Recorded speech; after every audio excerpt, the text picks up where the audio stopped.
My name is Representative Ephraim Elliott, and you've just been placed on alert.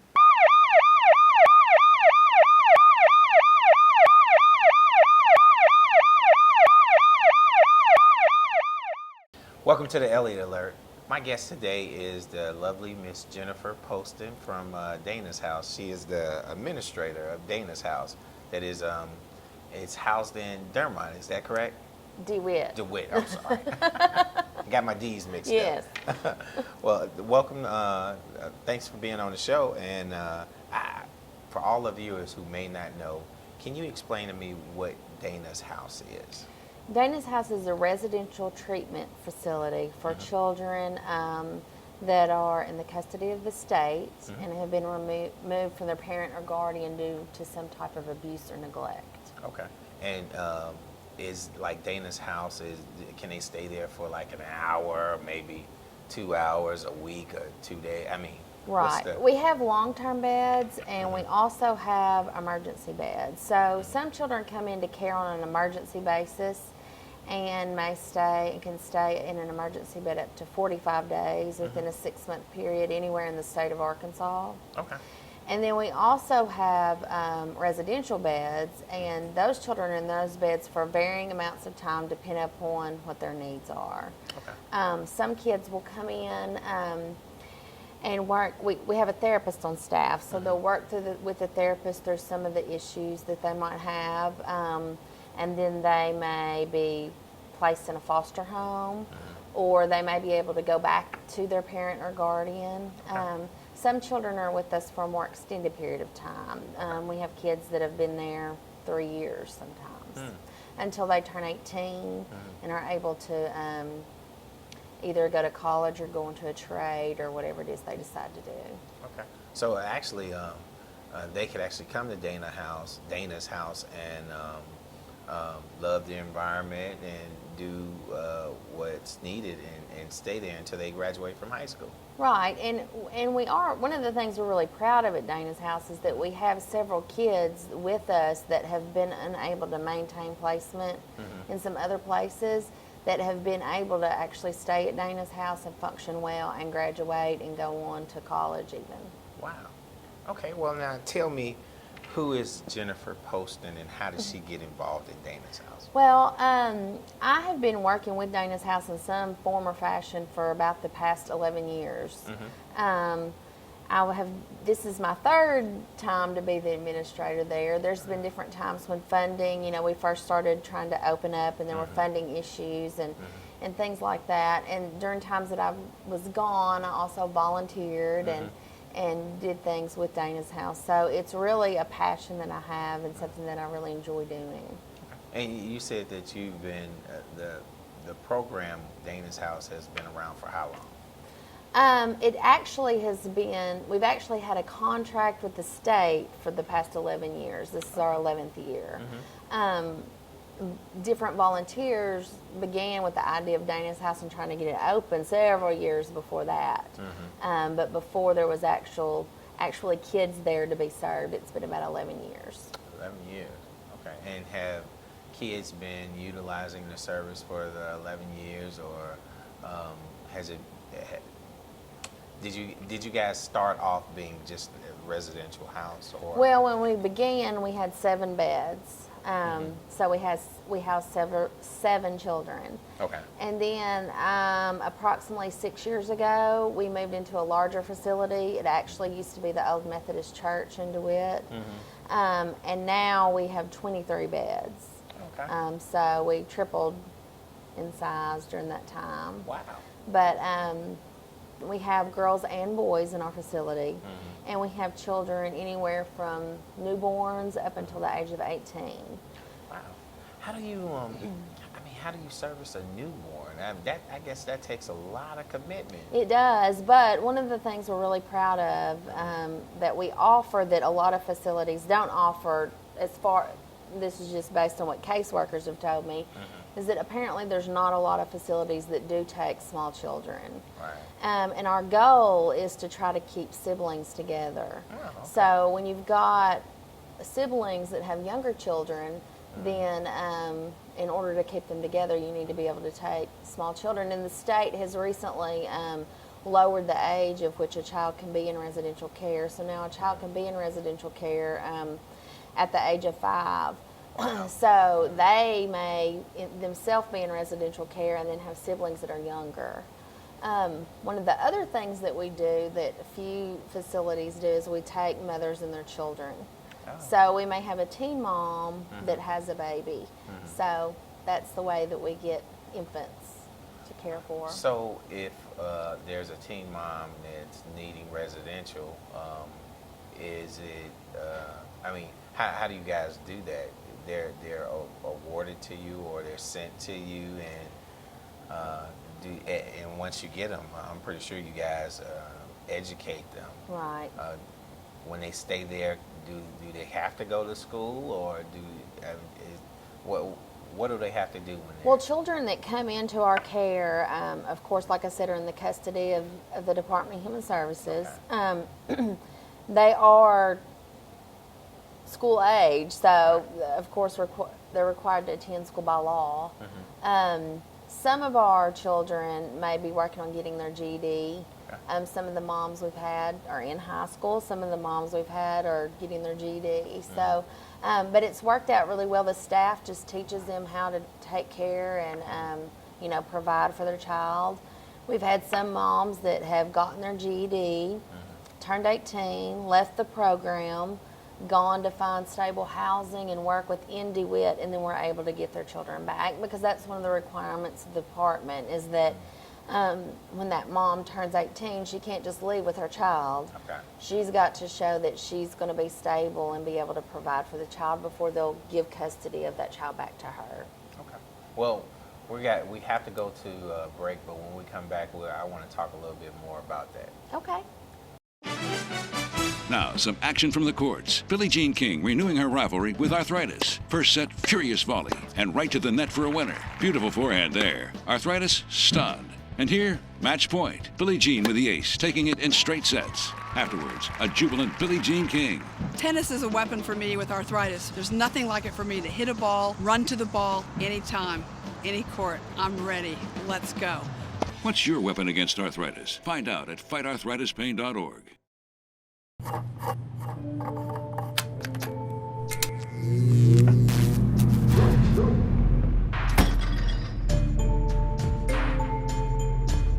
Traditional light bulbs actually generate 9 times more heat than light. Switch to Energy Star light bulbs, and you'll realize just how much cash you are really burning through. Saving energy saves you money. Learn more at energysavers.gov. Welcome back to the Elliott Alert. I have today my guest, Miss Jennifer Poston. She's the administrator of Dana's House that is located in DeWitt. Yes.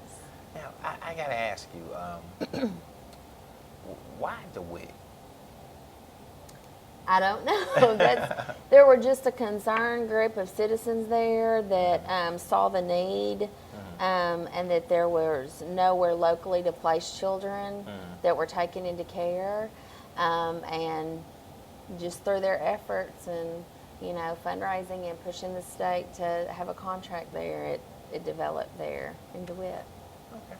Now, we were talking after the break, and you were saying that you guys house mothers or teenage mothers and stuff and their children. Now, what about teenage fathers and their children? Will you house them as well? We could, in theory. I've never had the department request a placement for a father and a child. I would venture to say, that's generally because the mother has just had the baby and the mother is with the child. Okay. And in general, when they're under 18, they're not going to be married. Right. So just kind of the circumstances, we've never had that situation. Now, when you have a teenager and you have a child, how, I guess, challenging is that to, situate them? Because maybe does the baby, does it go to daycare, and the mom has to go to school, or is that a requirement? They do have to go to school. If they're, by state law, if they're under the age of 18, they have to be attending school of some form, whether it's GED class or or high school. The small children stay in the care of our staff when the mom's at school. Now, if we have older kids, it might be 3 or 4. We have a program called the Patillo Center in DeWitt that does some developmental assistance, if kids are developmentally behind and that sort of thing. So if they're going to be there for a long time, we will try to get them enrolled in that program to help with any developmental issues they might have, and also to give them an opportunity just to be around other children. But if they're small infants, then they'll stay there in the care of the staff while the mother goes to school.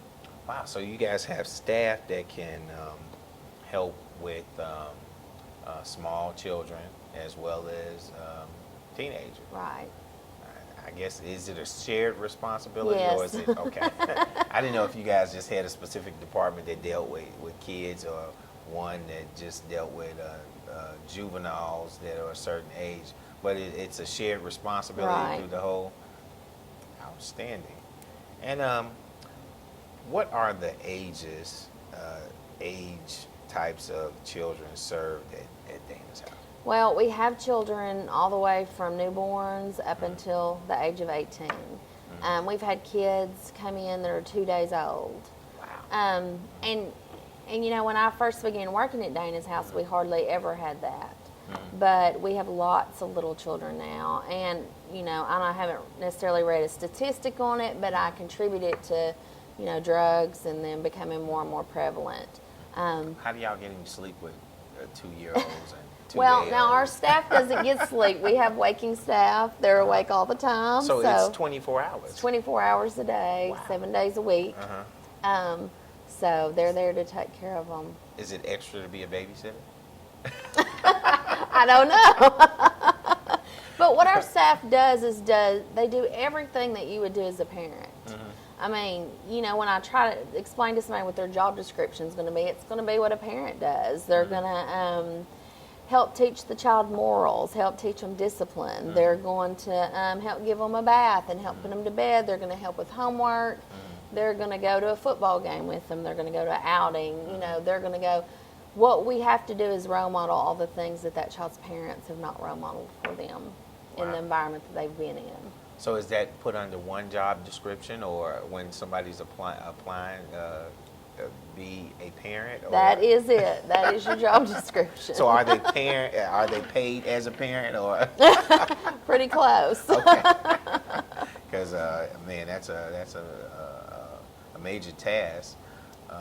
And I think what's so great about it is that you guys are hiring people from DeWitt. Is that correct? Right. We have a lot of people that work there from Dumas also. Okay. But yes, the majority of our staff are from DeWitt and Dumas. We have about 40 staff in all, between the full-time and the part-time people. Because when you run a facility 24 hours a day, 7 days a week, there have to be a lot of people. We can't just hang a sign on the door that says we're closed today. Yeah, I understand that. Now, do you guys do you have cooks, or do the staff cook? No, we do have cooks that's their specific job. They just cook. They take care of the food, the purchasing of the food, the cooking of the food, the planning menus, and all those things. Okay. Now, what does the administrator do? Well, a little bit of everything. Right. I do a lot Babysit? of. I do. I do sometimes. If you've ever worked with any state agency, there's a lot of paperwork to do. We have a contract with the state, so I do all of the paperwork that is required of that. I do fundraising for the facility. I do public relations for the facility, and I oversee the staff. Okay. We have a therapist that takes care of therapeutic issues with the children, and I do everything with the staff and those sorts of things. Now, I do sneak over there whenever I can to rock babies and get to know the kids and that sort of thing. Outstanding. And one thing that I noticed, you have a really good relationship with the kids as well. So you got to be doing some hands-on work and in the trenches for them to know you and respect and love you the way they do. Well, I just try to remember, and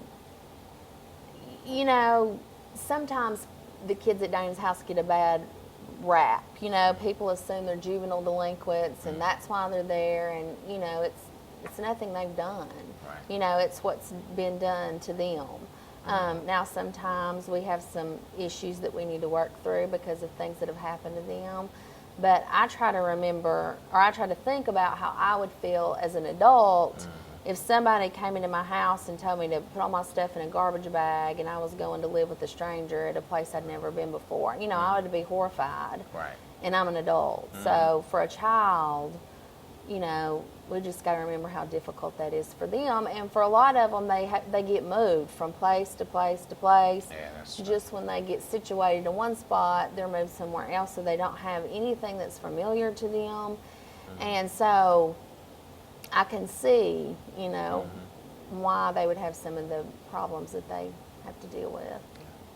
Well, we're going to go on break, and we'll come back and talk a little bit more about that in Dana's place. Okay. It's time to join forces. Get energized and fuel up right.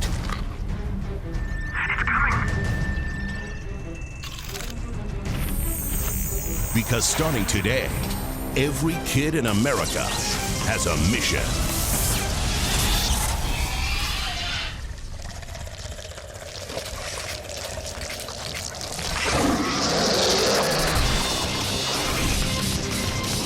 Bring out the action hero in you.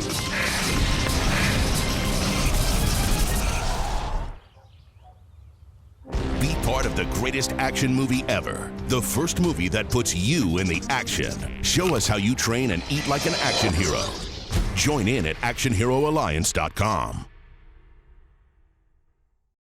Welcome back to Elliott Alert. I have again, my guest today is Jennifer Poston, the administrator of Dana's House that is located in DeWitt, and helping our youth as they stay there to grow into good, mature, loving adults.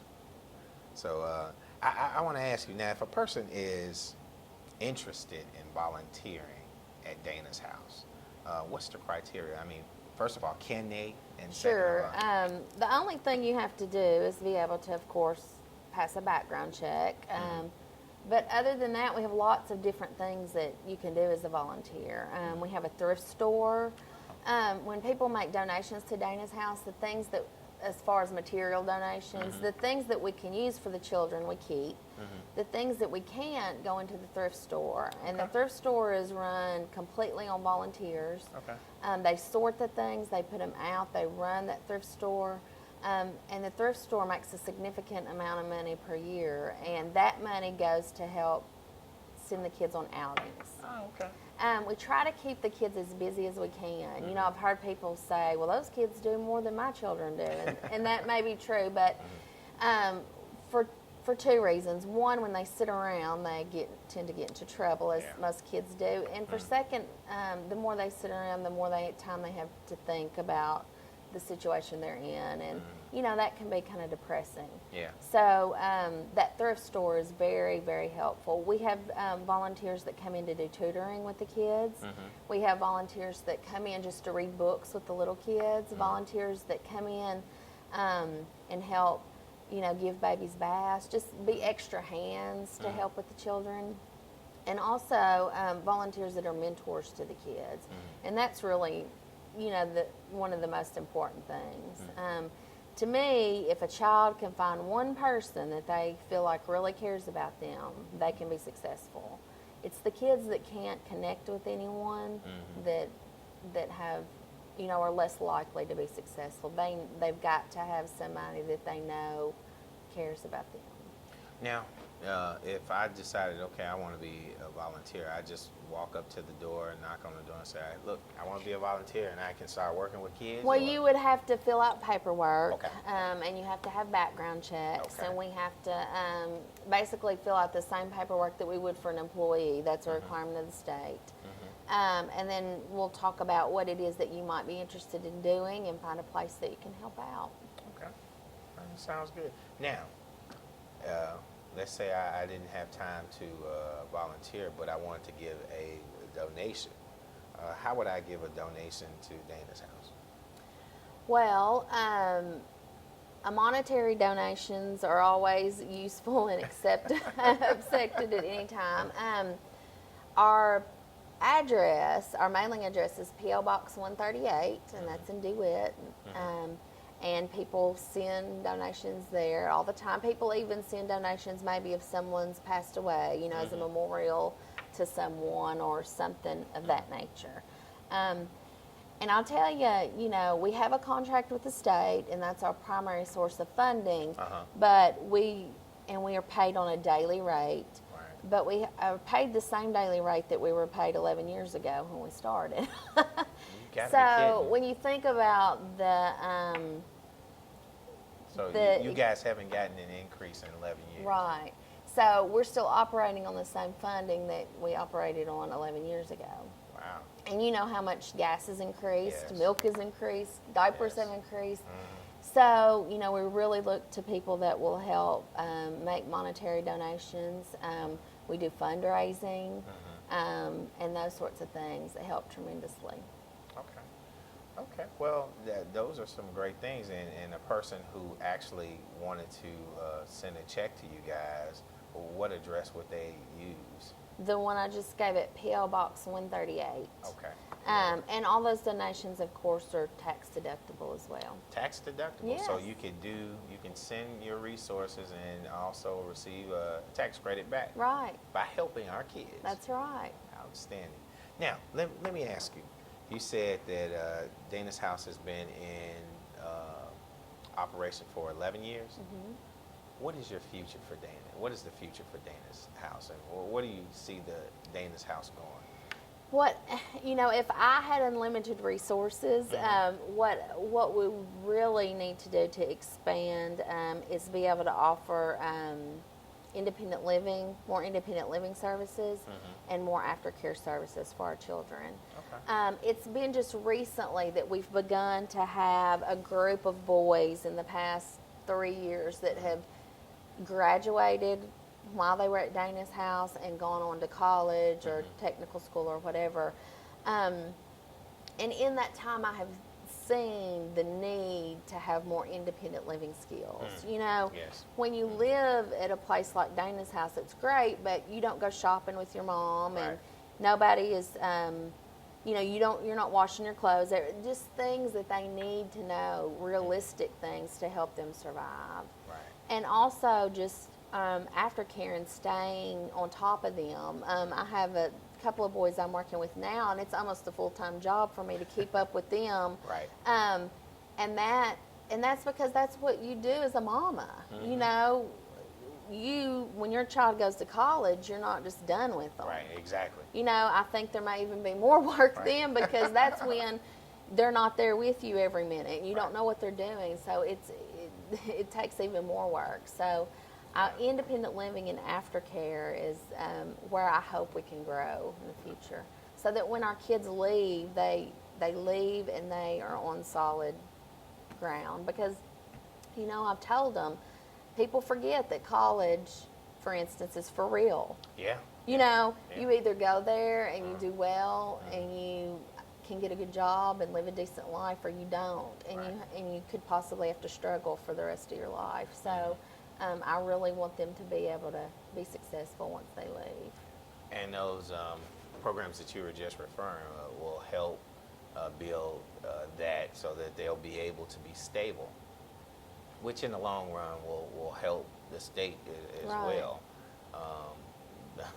It'll help us, the state, tremendously, because you have another tax-paying, independent person paying taxes and stable in the Right. community. And you also don't end up with their children in foster That's- care or in the system, you know, once they begin to have children. Right. And really, what is the point? If you've protected a child their whole life, but then they turn 18 and you just let them go and nobody protects them anymore, then, you know, Right. what was really the point? So Exactly.